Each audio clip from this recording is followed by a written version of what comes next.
There's a ton of credit cards out there that provide a variety of credits, usually on like an annual or semi-annual basis. But did you know you can usually double dip them and get two credits for the price of one? Today we're going to talk about that. My name is Sean and I'm here with my co-host.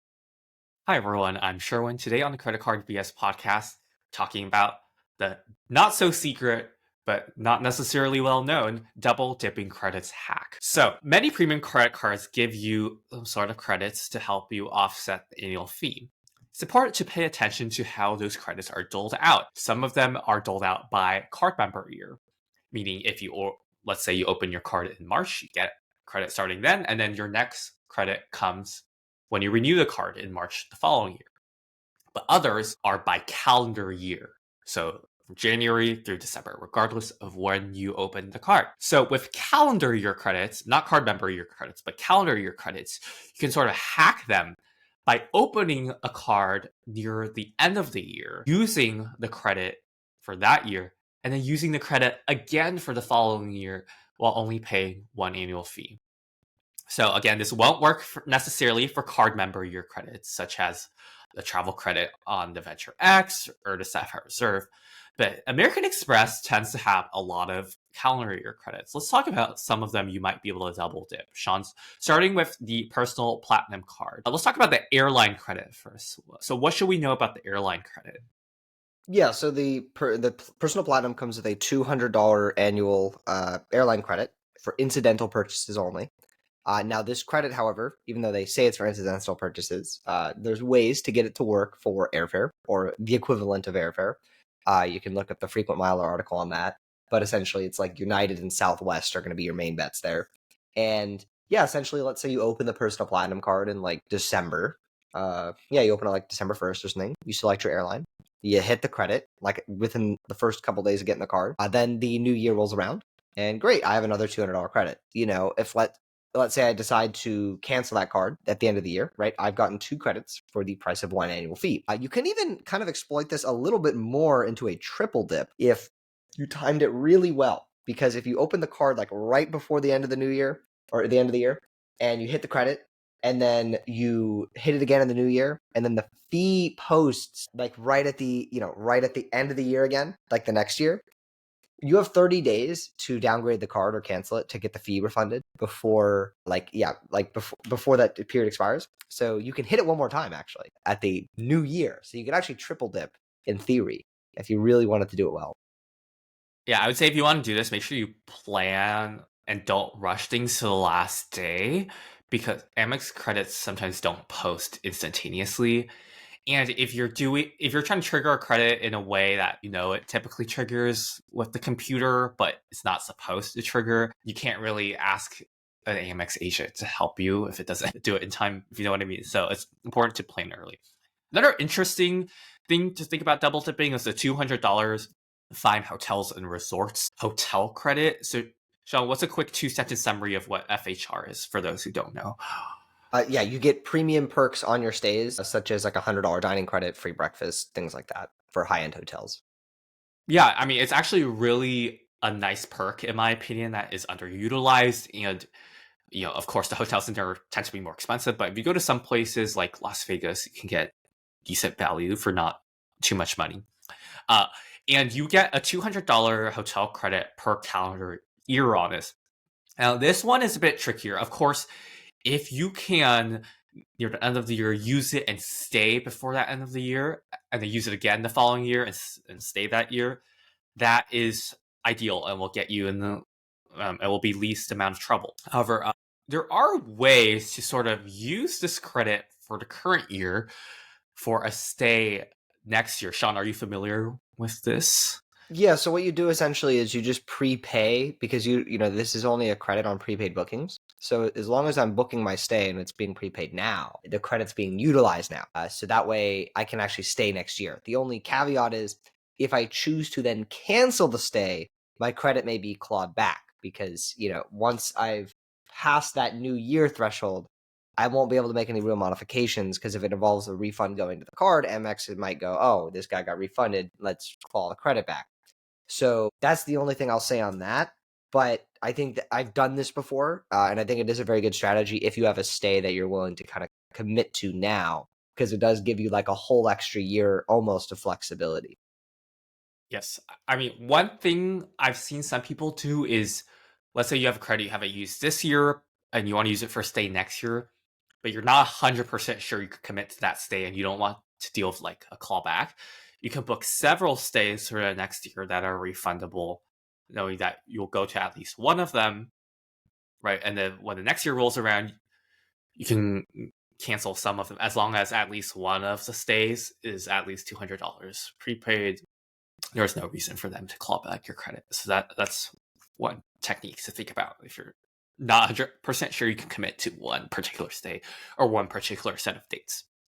Good point. Yeah. Additionally, the personal platinum comes with $50 of Saks credit per half year. So one from January to June and another from July to December. So this one is interesting because you could also double dip in the sense of applying near the end of Q1 or sorry Q2 or the H1. So near the end of May or June, double dip for that half of the year, then get another credit from the other half of the year, and then get a third credit when the new year rolls around. Yeah, I think that's really good. Yeah, that's very good. Yes. Let's talk about the business platinum card. So it has a similar airline credit from personal platinum, so we don't need to go over it again. It also has a $200 Dell credit, and this one is per half year. So $200 from Jan to June, $200 from July to December.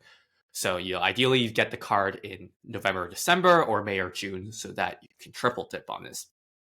Similarly, there's a $50 Hilton credit per quarter. I have seen that gift cards tend to work. And you can also get 5 in a year, even though it's 1 per quarter. You could get 1 twice, basically, if you apply in the middle of a quarter. Yeah, I mean, it's not, of course, as significant as like double dipping the airline credit or the full 200 FHR, but yeah, getting an extra 50 Hilton is very nice for sure. Yes.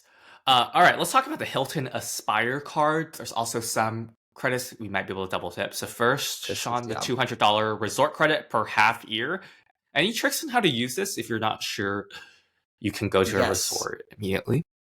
Yes. So one trick I've used before is prepaying. So you have to be very careful with this. It does not work technically for a prepaid stay, but it does work usually if you prepay your resort bill. What do I mean by this? If you go on to like Hilton.com or the app or whatever, and you book a stay that's prepaid, it gets charged immediately through like the actual Hilton.com payment processor. That will not trigger the credit. However, at most hotels, if you prepay some of your stay, so like I've done this at like Waldorf Cabo, where I call them up and say, hey, I want to prepay part of my stay. Can I have a credit card authorization form? They're like, yes, but you can only prepay up to 500. That was fine for me. And so what I did is I filled out the form with the details and, authorized 200, or I did 250 because that's back when it was like the annual credit. But essentially, like a day or so later, I see a charge on my Amex from Waldorf Cabo specifically. It's the same payment processor as like if I had just paid at the front desk. So when that happened, it actually triggered the credit. And so I did that, like it was, I did that like in November or something for a stay that was in February. So I was able to prepay some of my stay, even though I wasn't going to be able to use the credit. I was able to use it for the next year for a stay I knew I had, for a stay I knew I was going to be spending money at.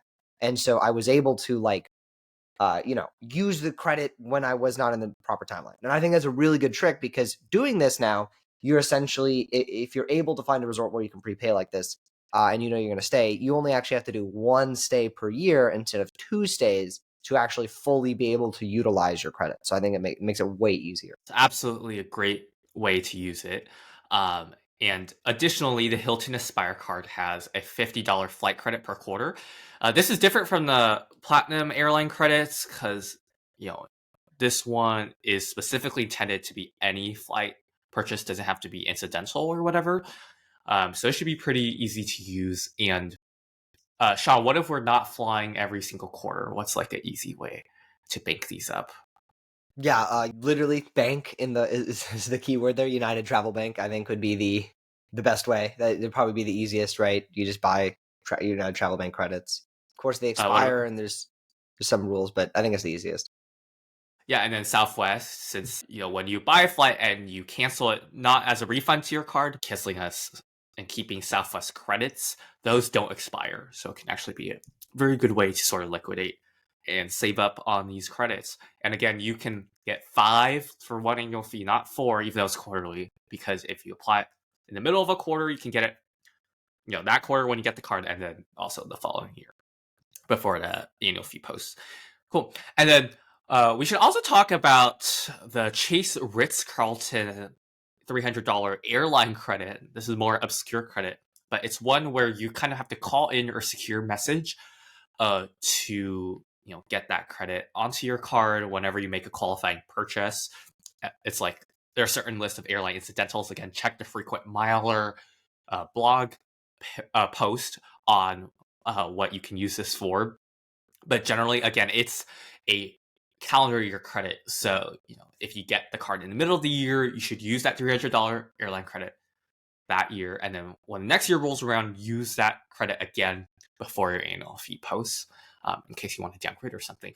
Okay, so that is all of the tricks we have about double dipping credits. Are there any ones that we missed? Leave a comment down below, or if there's one that you use often, also let us know down in the comments.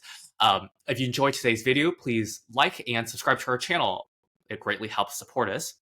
And if you're interested in getting any credit card, please consider using one of the links down in the description below. It greatly helps support the channel as well. And Sean, why don't you plug our Discord? Yes, so if you want to connect with an elite group of award travelers and credit card enthusiasts entirely for free, check out the Traveling Discord at the link in the description. You will learn a ton, I promise you. Thank you so much for watching, and we will see you next week.